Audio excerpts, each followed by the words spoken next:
right, this is Rob Gant with the Goose Creek Gazette and the Berkeley Independent. I'm sitting here today in Summerville, South Carolina at Coastal Coffee Roasters with Roger Lee, the Summerville Journal-Scene sports guru. We're talking a little football, week 1, week 2.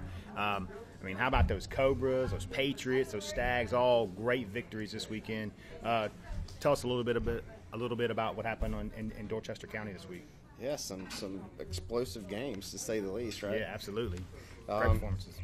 I had a chance to go to Walterboro and watch Fort Dorchester take on Colleton County.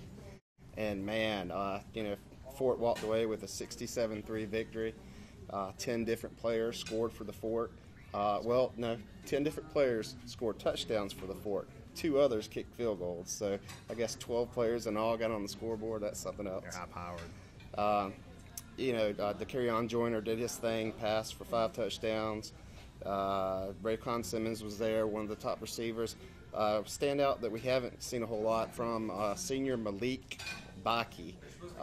Returned the second half kickoff, almost took it to the house, but to like the 20-yard line, set up a touchdown, and he ended up with like 50 yards of rushing too. So good to see that guy, getting involved in that high-power offense. Sticking with kind of the blowout theme, Ashley Ridge went to Bowling Springs.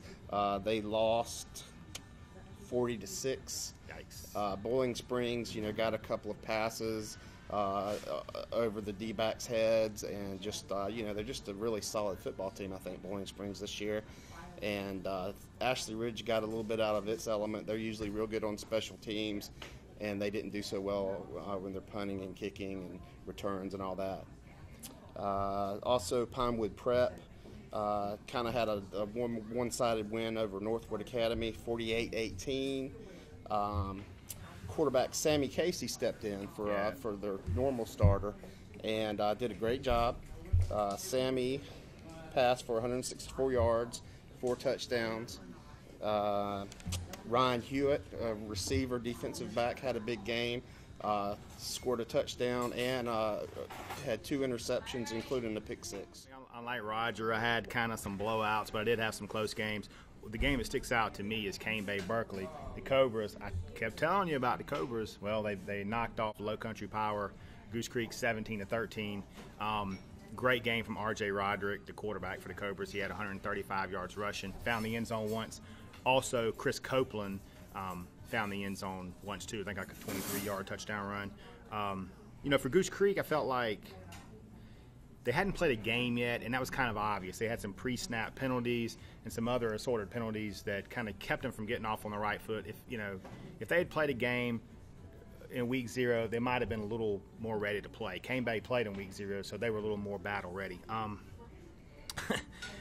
What about those Berkeley Stags? 47-14. Darius Douglas, he had, I think he had like 5 or 6 touchdown passes, rushing or combined rushing and passing. He had a tremendous first half.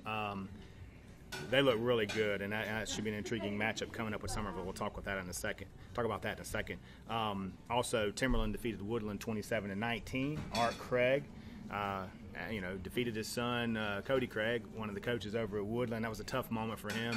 But the Wolves were able to rebound from losing in week 0, kind of got it going. I know Jermaine Gadsden had a big game. I think he topped 100 yards and scored twice. And Joseph Moultrie, a linebacker for the Wolves, he had a big game in tackles. I think it was probably 8-10. And he also scored a touchdown on offense, maybe even twice. Big win for Timberland. Hanahan, they went to Andrews. They looked good on offense, scoring 5 touchdowns, but they gave up 6. They ended up losing 42-35. The big game there for Hanahan was turned in by the quarterback, Victor Colbert. He threw 4 touchdown passes, 2 to Jamie Watson. Watson also returned a punt for a touchdown, and the other kid that caught a touchdown pass for Hanahan was Aaron Manley. And speaking of explosions, St. John's Christian, after not having won a game at all last year, is 2-0. They defeated Charleston Collegiate 64-34. Mikey Smith, he did his best. Darius Douglas, DeCarrion Joyner, Deshaun Watson impersonation. Again, he accounted for 6 touchdowns.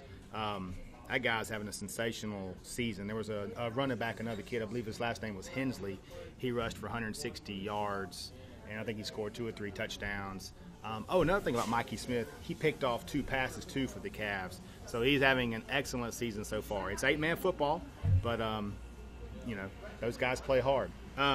That's all for me in week 1.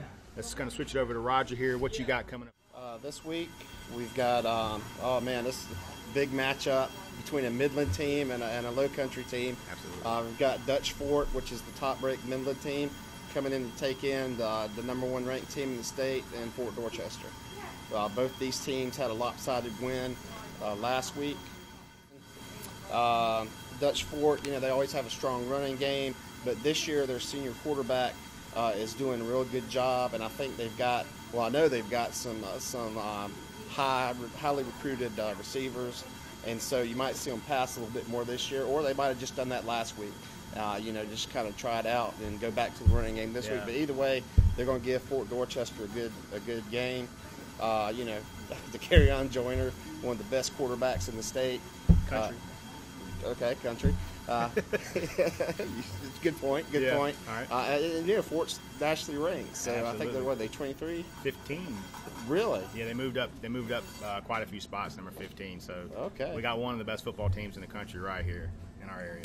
So that's that's one. If you don't have a team that you're looking to see this Friday night, man, I'd be in North Charleston watching that one. That's one heck of a game, yeah. Sure. We also have Ashley Ridge is going to Colleton County. It's a big game for the Swamp Foxes because they need to get back on track. I think they will. They've had 2 tough opponents in Cane Bay and then Bowling Springs the first 2 weeks. I think they'll be fine as long as their secondary doesn't let happen to them what happened last week, and as long as they get their playmakers the ball and get them going. I'm looking for Ashley Ridge to try to make a comeback here. I mean, at this point, really, for anybody that's 0-2, it's about getting some confidence. If you can just have some success, beat somebody, your kids start to believe in what you're teaching and what you're coaching. And that's kind of where Ashley Ridge is right now. If they handle business this week, they'll be a more confident group moving forward for sure. All right. Also, don't want to forget one of the bigger matchups in the area is Summerville is hosting Berkeley.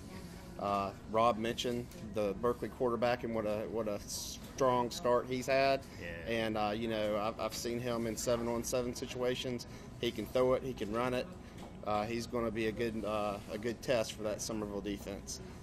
Absolutely. And you know what? If I'm a Berkeley Stag player, I remember what happened last year. Summerville hung 70 on them, beat them 70-32, and I think that might have been 50-something nothing at halftime. So if I'm a Berkeley Stags player, I remember what happened last year. I'm motivated by that. Berkeley figures to be hyper-focused on Summerville this week. That should be one heck of a game. Now, on the Berkeley County side of things, quickly going to go through these. We have Goose Creek taking on Sumter. Gators trying to rebound from losing last week. Cane Bay is taking on Stratford. Boy, I tell you what, that's a tough one for Stratford after what happened last week. But, again, it can go back to what we talked about. Stratford didn't play in week 0. Now they got a game under their belt. Maybe they got some jitters out. Maybe they'll be a little better prepared for Cane Bay. We'll just have to see how it works out. Another great game to see on Friday. Hanahan will take on Wando. I don't know how much defense either one of these two teams play, so folks, don't go to the bathroom because you're going to miss a highlight reel catch. This one could very easily be in the 50s to the 40s. Both teams have great offenses. Player to watch for Wando is Ortre Smith. Heavily recruited receiver. I believe South Carolina, and Clemson are among the group trying to get his services. I think I don't know if Georgia was in there, but anyway, he can go pretty much wherever he wants to go play. He's a receiver for Wando. You can bank on it. He's going to make a bunch of big catches on Friday. 3 more games involving teams in Berkeley County. On my side of things, Timberland is at Cross for a rival game. Trojans got some work to do, uphill battle. They haven't won since 2001 against Timberland. It'll be a great environment. Cross really puts on a good show when they have a home game. The band is great. The community comes out and cooks. Now, whether that translates to a successful night on the football field for Cross, I don't know. But I'll be there. Follow me on Twitter. I'll keep you updated. Should be a good game, though. One more, St. John's Christian, who's now 2-0, is taking on Jefferson Davis. I don't know a whole lot about Jefferson Davis, but But I know that St. John's Christian has a high-powered offense this year, and so I don't think it really matters who they play. They're going to have a productive night. Oh, I almost left out one. Northwood Academy, which lost last week to Pinewood. Roger said they have to hit the trail to Savannah, Georgia. They play Bethesda School. Bethesda is also winless. Actually, I don't know if they've scored a point this year. So you can look for Northwood to get on track this week. And player to watch for Northwood, don't want to leave him out, is Cam Roberts. He had got something to mind. He had 3 touchdowns last week, 2 of them receiving. I think he pounced on one in the end zone was a fumble. So that pretty much wraps it up for us in week 2. You didn't quit, and when we had to make plays, we made plays. Field goal was huge. All right, offense, holding on the ball, run off the clock. Exactly what you got to do. Now, I appreciate that. It ain't got to be that hard. All right, I mean, it's okay if we don't hold. It's okay if we don't jump outside. It's okay if we don't miss tackles. It's okay if we don't get beat deep. All right, plays 4 good quarters of football, and you can turn a good team into a great team.